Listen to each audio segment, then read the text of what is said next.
오늘 우리에게 주시는 하나님의 말씀은 미가서 6장 6절에서 8절입니다. 내가 주님 앞에 나아갈 때에 높으신 하나님께 예배드릴 때에 무엇을 가지고 가야 합니까? 번제물로 바칠 1년 된 송아지를 가지고 가면 됩니까? 수천 마리의 양이나 수만의 강줄기를 채울 올리브 기름을 드리면 주님께서 기뻐하시겠습니까? 내 허물을 벗겨주시기를 빌면서 내 맏아들이라도 주님께 바쳐야 합니까? 내가 지은 죄를 용서하여 주시기를 빌면서 이 몸의 열매를 주님께 바쳐야 합니까? 너 사람아, 무엇이 착한 일인지를 주님께서 이미 말씀하셨다. 주님께서 너에게 요구하시는 것이 무엇인지도 이미 말씀하셨다. 오로지 공의를 실천하며 인자를 사랑하며 겸손히 내 하나님과 함께 행하는 것이 아니냐. 이는 하나님의 말씀입니다. 하나님 감사합니다. 좋으신 우리 주님의 은총과 평강이 교우 여러분 모두와 함께 하시길 빕니다. 새해 첫 주가 되었습니다. 새해 첫 주가 늦지막하게 있죠. 1월 7일이기 때문에 새해 느낌이 안 나는지 모르지만 그래도 우리는 첫 주일 아침 이 자리에 있습니다. 우리가 이 자리에 있을 수 있는 것은 주님이 불러주셨기 때문입니다. 그 때문에 우리는 주님을 찬미합니다. 많은 분들이 제게 문자를 통해서 새해 축복해주는 그런 메시지를 보내주셨습니다. 다양한 내용들이 있죠. 그런데 다 새해를 설렘으로 맞이하고 있는 것은 동일했습니다. 그러나 이미 일주일밖에 지나지 않았는데 우리의 시간이 낡아버린 것처럼 느껴지는 까닭은 무엇일까요? 사건, 사고가 끊이지 않았기 때문에 그렇습니다. 일본에서는 지진이 일어나서 많은 인명피해가 났고 또 하네다 공항에서는 항공기끼리 부딪혀서 불이 나서 많은 사람들이 죽는 일도 벌어졌습니다. 이란에서는 솔레마니 혁명수비대 사령관의 4주기 추모 예식에서 폭발물이 터져서 300여 명의 사상자가 났고 격분한 이란은 이제 보복을 하겠다고 그렇게 이야기를 하고 있습니다. 이것이 우리의 적나라한 현실이라고 말할 수 있겠습니다. 이스라엘은 하마스를 소탕한다는 명분으로 이웃나라인 레바논 수도 베이루트에서 멀지 않은 곳에 드론 폭격기를 보내가지고 많은 폭격을 자행했고 이것이 주권 국가에 대한 유린이 아닌가 하는 그런 이야기들이 도처에서 터져나오고 있습니다. 새로운 중동 전쟁이 벌어질는지도 모른다는 불길한 예감이 우리에게 찾아들고 있습니다. 예멘의 후티 반군은 홍해를 지나고 있는 선박들을 위협하고 있고 그 때문에 국제 유가가 요동을 치고 있어서 향후 우리의 경제 전망을 어둡게 만드는 이런 일들이 도처에서 벌어지고 있습니다. 때 아니게 유럽은 상상할 수 없는 한파가 닥쳐와서 핀란드라든지 스웨덴이라든지 이런 나라들이 영하 43도, 44도 이런 그 혹한의 추위에 시달리고 있고 영국은 또 홍수의 피해 때문에 많은 어려움을 겪고 있습니다. 지구가 앓고 있다는 징후가 도처에서 드러나고 있습니다. 우리나라에서도 새해 벽두부터 유력한 정치인에 대한 테러가 벌어져서 사람들에게 깊은 충격을 주었습니다. 증오와 그리고 혐오가 이제 눈덩이처럼 커지는 세상입니다. 이것이 우리가 설렘으로 맞이한 새해의 실상이라고 말할 수 있겠습니다. 어떻게 걸어가야 하는지 모든 것이 혼돈된 것처럼 보이는 게 오늘 우리의 현실입니다. 이럴 때일수록 여러분 우리는 근본에 충실해야 하고 기본으로 돌아가야 합니다. 그래서 오늘 우리는 이 미가 선지자의 이야기를 통해서 우리의 삶의 근본이 무엇인지를 다시금 되새겨 보았으면 합니다. 이 미가가 활동을 했던 시기는 주전 8세기입니다. 이때는 여러분 성경에 조금 익숙한 분들은 이제 아시겠습니다만은 아시리아라고 하는 나라가 등장하면서 이 아시리아가 주변 세계를 피로 물들이고 있었던 시대입니다. 아주 강력했던 이 아시리아는 메소포타미아 문명권에서 등장했던 어떤 나라들보다 잔혹한 이방 통치를 시행을 했습니다. 정말 인간이 이렇게 잔혹할 수 있을까 싶을 정도로 그들은 아주 잔혹한 모습을 자랑스레 선전하기도 했습니다. 그런 시대가 미가가 부름을 받았던 그런 시대입니다. 이스라엘 사람들이 매우 사랑하고 존경했던 히스기야 왕도 이 아시리아의 침공 앞에 어찌할 바를 몰라 하고 있었습니다. 그런데 히스기야는 그래도 나라를 지켜내기 위해 이 아시리아에 저항하기 시작했습니다. 아시리아의 왕이었던 사네립은 직접 대군을 이끌고 이스라엘을 남왕국 유다를 침공했고요. 그래서 남왕국이 오랫동안 건설해 놨던 46개의 요새화된 성읍을 초토화시킵니다. 순식간에 마치 쓰나미가 몰려오는 것처럼 그렇게 쓸어버리고 말았습니다. 예루살렘의 운명은 풍전등화에 몰린 것처럼 보였습니다. 그런데 어떤 일 때문에 사네립은 예루살렘 치는 것을 잠시 중단하고 포위를 풀고 잠시 돌아섰습니다. 그러자 사람들은 마침내 어떤 생각을 하냐면 우리 하나님이 개입하셨어. 우리가 하나님이 우리를 지켜주기 때문에 우리는 별일 없을 거야. 이러면서 안심을 하고 있었습니다. 그때 미가 선지자가 하는 이야기는 뭡니까?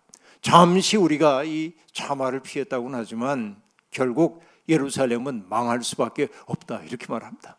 여러분 이게 예언자들이 인기 없는 까닭을 여러분 알겠죠? 인기 있을 수가 없습니다. 왜냐하면 사람들이 원하는 말을 해주지 않기 때문에 그렇습니다. 이 미가 선지자는 예루살렘의 남서쪽으로 한 35km 떨어져 있는 모레셋이라고 하는 곳에서 살던 사람입니다. 예루살렘으로부터 그렇게 멀리 떨어져 있지 않기 때문에 예루살렘 지도층들의 삶의 방식을 그는 아주 예민하게 살필 수 있었습니다. 뿐만 아니라 모레셋 인근에 살고 있는 사람들의 아주 피폐해진 삶의 상황을 알았기 때문에 예루살렘과 지방 사이에 이 상상할 수 없는 격차, 이것이 그를 격분하게 만들기도 했습니다. 미가라고 하는 이 이름은 누가 하나님과 같은가라고 하는 뜻인데 미가 예언서에서는 나중에 이 7장에서 그 이름의 뜻이 밝혀지기도 합니다. 자, 미가가 했던 얘기 뭐라고 얘기했죠? 사네립의 공격이 소강 상태에 접어들 때 사람들이 안심하고 있을 때 예루살렘은 파괴되고 말 거다라고 얘기했다고 얘기했죠. 어떻게 알았을까요? 그것은 미가처럼 눈 밝은 사람들이 국제 정세에 대한 예민한 감각을 키우고 있다가 국제 정세를 분석한 탁월한 정치 평론가이기 때문일까요? 뭐 그런 것도 있겠습니다. 그러나 예언자를 어떤 분은 이렇게 얘기하죠. 하늘의 눈으로 역사를 추적하는 사람이 예언자다라고 말합니다. 하나님은 예언자들에게 당신의 마음을 심어주시기 때문에 예언자들은 하나님의 마음으로 역사를 바라보고 그것이 통찰력을 만들어 주는 것이죠. 그래서 미가는 그 시대를 바라보면서 우리는 망할 수밖에 없다고 얘기했습니다. 왜냐하면 그 당시에 예루살렘의 백성의 지도자라고 하는 사람들, 그들은 어땠습니까? 정의에는 관심이 없었습니다. 오히려 선한 것을 미워하는 것처럼 보였습니다. 거꾸로 악한 것을 사랑하는 것처럼 보였습니다. 백성들의 뼈를 발라냈고요, 그들을 삶아 먹는 것처럼 보였습니다. 그들의 착취가 얼마나 극심했으면 미가가 이런 표현을 쓰고 있겠습니까? 관료와 재판관들은 법을 바로 세워야 하는 사람임에도 불구하고 뇌물을 받고 법을 굽게 만드는 일이 일쑤였고, 백성들을 올바로 가르치고 지도자들을 꾸짖어야 할 종교조차 타락해서 삭슬 받지 않고는 하나님의 말씀을 전하지 않았습니다. 총체적인 타락이 일어났던 것입니다. 그런데 그들이 이구동성으로 하고 있는 일은 뭡니까? 그 공고한 기득권의 연대가 하고 있는 말은 기가 막히게 주님께서 우리와 함께 하시기 때문에 우리에게 재앙이 닥치지 않는다, 이렇게 말하고 있는 것이죠. 주님이 우리와 함께 하시기 때문에 재앙이 오지 않을 거다라고 말합니다. 미가는 분노했습니다. 하나님의 신적 분노에 사로잡혔습니다. 그래서 그 지도자들이 얼마나 파렴치한 사람인지를 미가는 직정적인 언어로 고발하고 있습니다. 사실 이 대목은 공동번역 성서를 읽으면 더 실감이 나는데, 공동번역 성경은 이 2장 1절을 뭐라고 번역하냐면 망할 것들 권력이나 지었다고 이렇게 번역을 하거든요. 그런데 우리 세번역 성경은 부드럽게 바꿨어요. 악한 궁리나 하는 자들, 이렇게 악한 궁리나 하는 자들, 잠자리에 누워서도 음모를 꾸미는 자들은 망한다. 그들은 권력을 쥐었다고 해서 날이 새자마자 음모대로 해치우고 마는 자들이다. 탐나는 밭을 빼앗고 탐나는 집을 제 것으로 만든다. 집 임자를 속여서 집을 빼앗고 주인에게 딸린 사람들과 유산으로 받은 밭을 제 것으로 만든다.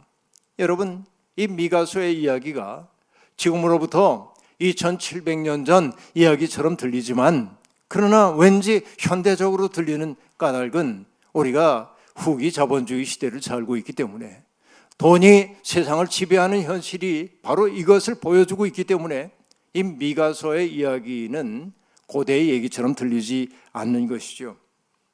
여러분, 일찍이 출애굽 공동체는 지배자와 피지배자가 갈리지 않는 평등 공동체의 꿈을 꾸던 공동체였습니다.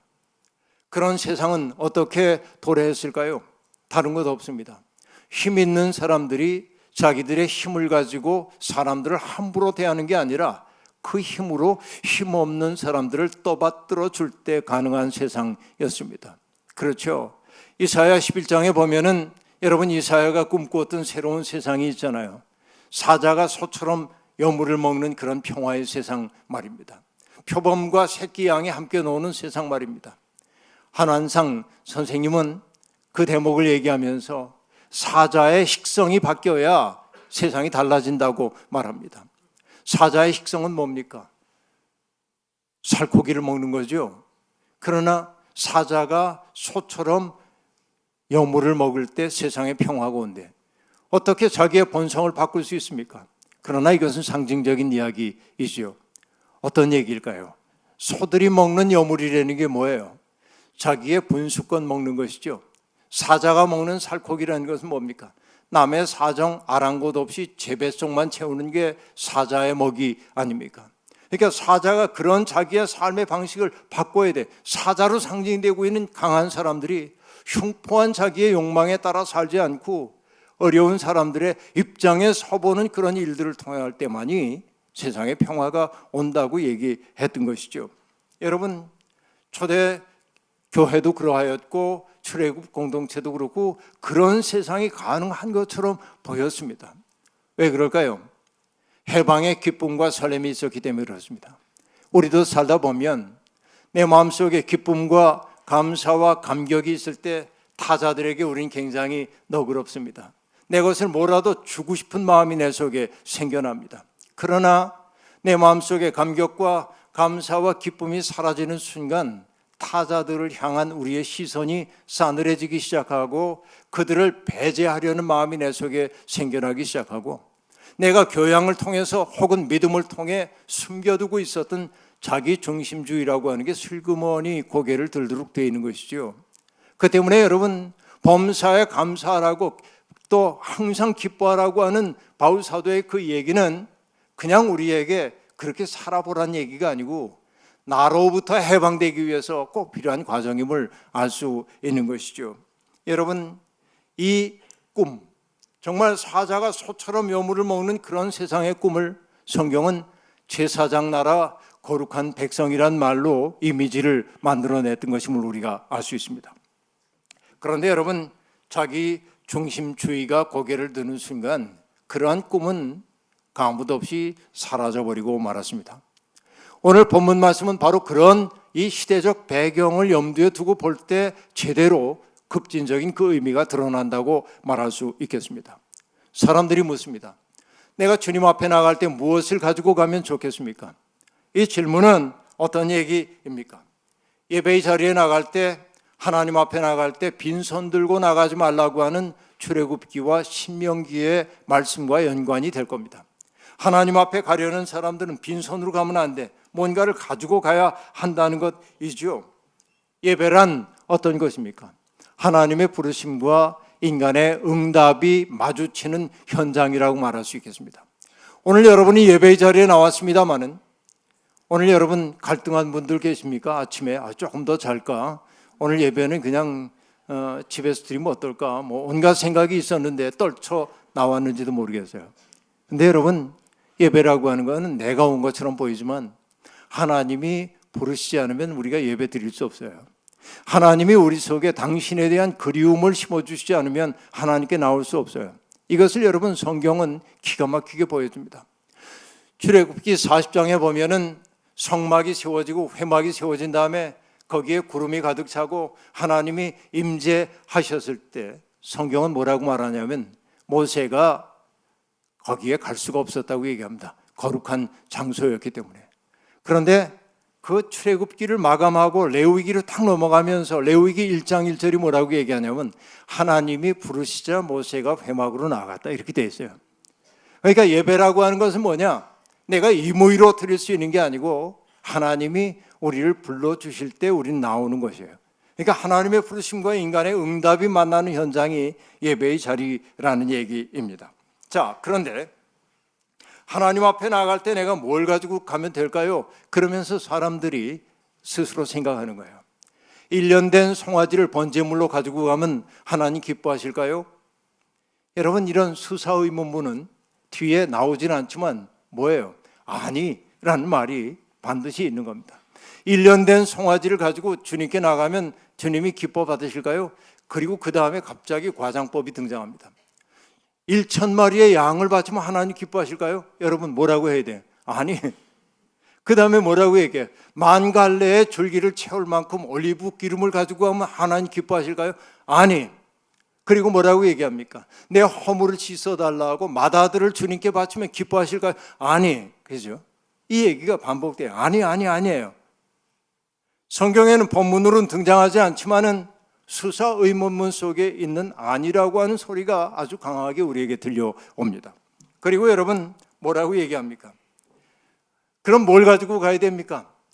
미가 선지자가 얘기합니다. 너 사람아, 이렇게 얘기해. 너 사람아, 느닷없이 대중들을 가리켜서 너 사람아, 여러분 그러지도 않고 너 사람아 그래요.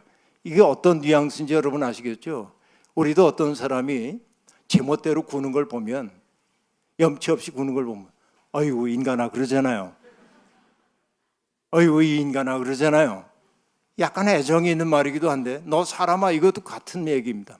사실 사람이라고 번역할 수밖에 없어요. 왜? 히브리어 원문을 보면 아담아 그렇게 돼 있어요.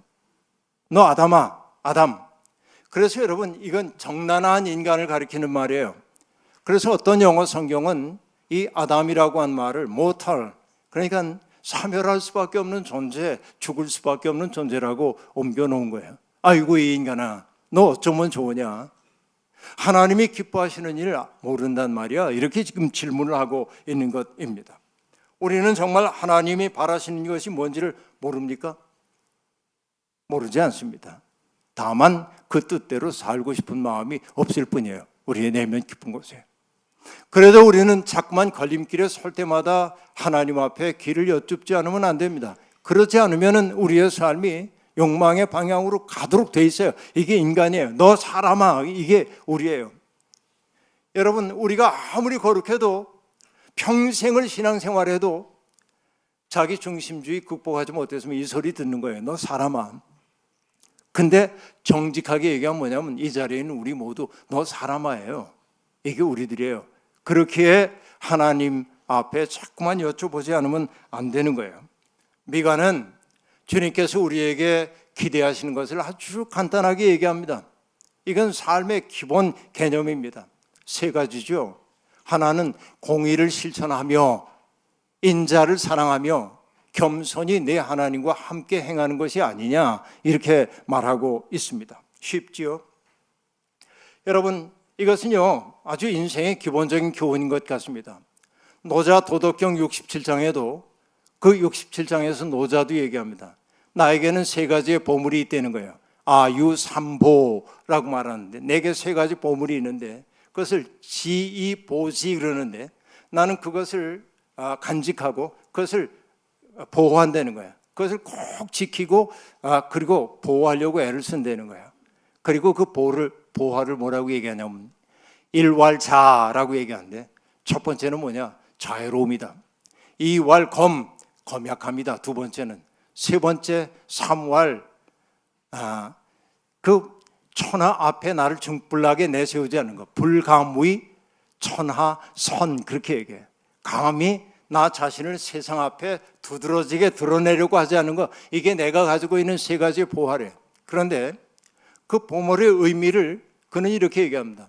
자유로울 때 비로소 용감할 수 있고 라고 얘기합니다. 이게 무슨 소리예요? 자유로울 때 용감하대. 생각해 보니까 여러분 자식 길러 보니까 알겠어요. 내 자식이 위험에 빠지면 부모들은 자기 목숨 내놓고 자식 지킵니다. 왜? 사랑하기 때문이죠. 사랑할 때 우린 용감해요. 사랑할 때 그 얘기예요. 그 다음에 검약해야 풍요로워진다. 이건 뭐 당연한 얘기입니다. 그리고 세 번째, 불감이 천하선, 세상 앞에 나를 중불나게 내세우지 않는다라고 하는 말을 뭐라고 얘기하냐면 그럴 때 비로소 어른이 된다라고 얘기해요. 어른이 된다는 거 그건 뭐냐면 자기를 내세우지 않는 것 이렇게 얘기를 하고 있습니다. 이게 참 중요하다고 저는 그렇게 느낍니다. 자, 그런데 우리 감리교의 창시자인 존 웨슬리도 비슷한 이야기를 하고 있습니다. 우리 감리교인들에게 세 가지의 생활 원칙 이걸 늘 명심하고 살라고 웨슬리는 얘기하고 있습니다. 그 첫 번째가 뭐냐면 해를 끼치지 말아라. Do no harm. 해를 끼치지 말아라. 이게 첫 번째. 두 번째는 뭐냐면 do good. 선을 행하라. 세 번째는 뭐냐면 하나님의 사랑 안에 머물러라. Stay in love of God. 그렇게 얘기합니다. 이 세 가지의 원리를 딱 얘기를 하고 있습니다. 근데 생각해 보면 웨슬리가 제시하고 있는 세 가지의 삶의 원리는 미가의 번역본임을 알 수 있습니다. 미가가 얘기하고 있는 이야기를 조금 다른 말로 얘기하고 있을 뿐입니다. 여러분, 첫 번째 해를 끼치지 말라고 하는 그 말은 뒤집어 보면 어떤 얘기입니까? 공의를 실천하라고 하는 말이죠. 그렇죠? 내 이익을 위해 누군가를 수단으로 삼지 말라고 하는 얘기죠. 여러분, 우리는 그렇게 살아야만 합니다. 그게 바른 삶이기 때문에 그렇습니다. 그런데 우리가 구체적으로 누군가를 신체적으로 우애를 가하지 않았다고 해서 또 누군가에게 재산상의 손해를 끼치지 않았다고 남에게 해를 끼치지 않은 것이라고 안심하면 안 됩니다.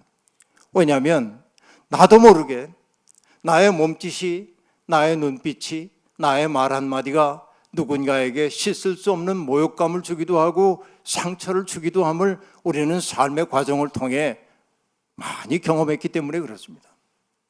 내 의도가 그렇지 않다고 해도 나의 눈빛과 나의 태도 이것이 다른 사람에게는 폭력적으로 느껴질 수도 있는 것이죠. 그래서 우리는 기도하지 않을 수 없어요. 아무에게도 해를 끼치지 않게 해달라고 말입니다. 그렇죠? 죄가 중력처럼 우리를 아래로 잡아당길 때, 자기 중심에 사로잡힐 때 우리의 말은 거칠어지고 냉소적이 되고 다른 사람들을 모욕하는 말을 서슴없이 하게 되는 거예요. 사람들을 분열적인 태도를 취하기도 하는 것입니다. 그래서 해를 끼치지 않게 해달라고 한 말에 담겨있는 의미는 뭐냐면 내가 살얼음판을 건너는 것처럼 조심스럽게 경외하는 마음으로 살게 해주십시오 라는 말이에요. 올 1년 동안 우리 교우들이 이 말씀 명심했으면 좋겠어요. 그런데 여러분, 여기에 신앙의 비밀 하나 있습니다. 그게 뭐냐?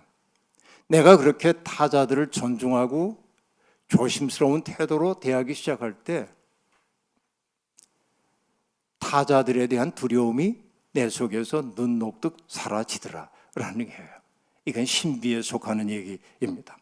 그러니까 서로에게 해를 끼치지 않기 위해서 먼저 해야 할 일은 우리 사이에 하나님을 모셔드리는 일일 겁니다. 그 두 번째, 선을 행하라는 이 말도 인자를 사랑하는 말과 서로 통합니다. 여러분, 하나님을 믿는 사람들은 인자해야 합니다. 여러분, 인자한 사람이 얼굴에 내천자 그리고 사나운 표정 짓는 거 보신 적이 있습니까? 뭐 인자한 사람도 때때로 그럴 수 있죠. 그러나 그 사람은 볼 때마다 찌푸리고 있어. 그러면 여러분, 그의 내면에 문제가 좀 있는 거 아닐까요? 그의 내면에 날카로운 것이 있기 때문이 아닐까요? 누군가에게 화를 잘 내는 사람은 그 앞에 서 있는 사람이 다 나쁘기 때문에 화를 잘 내는 게 아니라 자기 속에 화가 많아서 화를 잘 내는 거예요. 자기 속에 날카로운 것이 많기 때문에 남들을 찌르는 거예요. 이게 우리의 인생의 경험입니다. 그래서 여러분, 김준태 시인의 인간은 거룩하다라는 시를 저는 때때로 떠올리곤 하는데 그는 이렇게 노래하고 있습니다. 새벽에 깨어나면 그대여 한 그릇의 물일랑도 엎지르지 말라. 물속에는 사람의 하늘이 출렁이 나니 새벽에 깨어나면 그대여 한 삽의 흙일랑도 불구덩이에 던지지 말라라고 말합니다. 왜? 시인의 눈으로 보니까 땅 위에 존재하는 살아있는 모든 것들이 거룩하다는 거예요. 땅 위에 있는 아름다운 것들, 곤충들의 이름들을 쭉 얘기를 열거를 합니다. 그리고 그의 마음속의 꿈을 이렇게 얘기합니다. 땅 위에 칼들을 녹슬게 하고 바람의 소리에 귀를 기울이자. 여러분, 땅 위에 그 칼들을 녹슬게 하자. 이게 시인의 꿈이에요. 여러분, 이게 시인의 꿈만입니까? 예수 그리스도의 꿈이고 바로 우리의 꿈이기도 하죠. 그러니까 내 마음속에 있는 날카로운 것을 녹여야 돼. 내 마음속에 있는 칼날 같은 것들이 녹슬어야 나는 평화의 사람이 될 수 있는 것이죠. 그래야 나는 인자한 사람이 되는 것이죠. 여러분, 물론 분열되고 적대감이 넘치는 세상에서 선을 행하기란 물론 쉽지 않은 일입니다. 존중하기 어려운 사람들도 있고 그리고 도무지 용납할 수 없는 사람들도 있습니다. 그래서 우리는 묻습니다. 우리가 누군가에게 선을 행하는 그 한계는 뭡니까? 이렇게 묻기도 합니다. 한계는 여러분 정하기 어렵습니다. 그러나 생각을 돌려가질 필요가 있습니다. 타자의 말이나 행동에 따라 우리의 행동의 방향을 정한다면 우리는 그리스도를 따르는 사람 아닙니다. 우리가 선을 행해야 하는 것은 그가 내게 선을 행하도록 만들기 때문이 아니라 우리가 그리스도를 따르는 사람이기 때문임을 명심해야 합니다. 우리는 바로 그 세계의 초대를 받은 것이죠. 여러분, 수없이 많은 악의에 시달렸으면서도 바울은 사랑에는 거짓이 없어야 합니다. 악한 것을 미워하고 선한 것을 굳게 잡으십시오. 형제의 사랑으로 서로 다정하게 대하며 존경하기를 서로 먼저 하십시오 라고 말합니다. 이게 로마서 12장에서 하고 있는 이야기이죠. 여러분, 바울 사도가 어려움이 없기 때문에 자기를 환대해 주는 사람들과 살았기 때문에 이런 말 할까요? 아니요. 그는 수없이 많은 어려움을 겪으면서 바로 이런 이야기를 하고 있는 것입니다. 선한 것을 굳게 잡으십시오. 서로 다정하게 대하십시오. 존경하기를 서로 먼저 하십시오. 바로 이것이 선을 행하는 사람들이 굳게 붙잡아야 할 인생의 핵심일 겁니다. 마지막 세 번째는 무엇입니까? 겸손히 하나님과 행하는 것이지요. 이것은 여러분, 하나님의 사랑 안에 머물라는 웨슬리의 말과 중불나게 세상 앞에 자기를 내세우지 말라고 하는 노자의 얘기와 통하는 바가 있습니다. 여러분, 우리도 살면서 경험하는 바입니다마는 나와 동행하는 사람이 누구냐에 따라서 우리의 처신이 달라지죠. 이걸 뭐라고 얘기할 수 있을까요?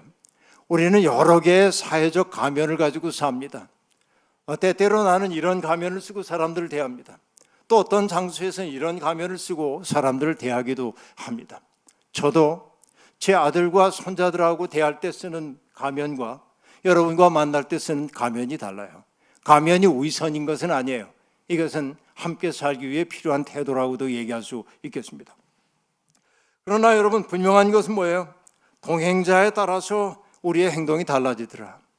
내가 거침없이 행동할 때도 있지만은 사뭇 조심스럽게 나를 돌아볼 때도 있는 것이죠. 여러분, 저는 자동차가 없으니까 우리 교인들의 차를 얻어 탈 때가 있습니다. 근데 교인들이 운전을 하다가 운전 험하게 하는 사람들이 있으면은 화를 내려고 그러다가 참아요. 그러면서 제게 얘기를 합니다. 목사님 모시고 있어서 제가 이렇게 그렇죠. 반성하세요. 여러분, 겨우 저 태우고도 이렇게 처신이 다른데 우리가 하나님 모신 사람이라고 한다면 어떻게 우리가 사람들을 함부로 대하겠어요? 이게 중요하다는 얘기 아닙니까? 그러니까 여러분, 지금 내 삶은 누구와 동행하고 있느냐가 결정한단 말입니다. 우리와 함께 하시는 하나님, 임마누엘의 하나님은 여러분, 우리가 필요할 때만 떠올리는 분은 아닙니다. 우리의 일상의 모든 순간 그분과 동행하는 거죠. 이게 성도의 삶인 것이죠. 믿음으로 산다는 것은 바로 하나님을 모신 사람으로 희종일관 산다는 얘기입니다. 하나님을 모시고 사는 사람은 경거망동할 수 없어요. 그래서 여러분 골로새서도 얘기합니다. 그러므로 여러분이 그리스도 예수를 주님으로 받아들였으니 그분 안에서 살아가십시오. 여러분은 그분 안에 뿌리를 받고 세우심을 입어서 가르침을 받은 대로 믿음을 굳게 하여 감사의 마음이 넘치게 하십시오 라고 말합니다. 우리가 그리스도 안에 산다고 하는 것 다른 것 아닙니다.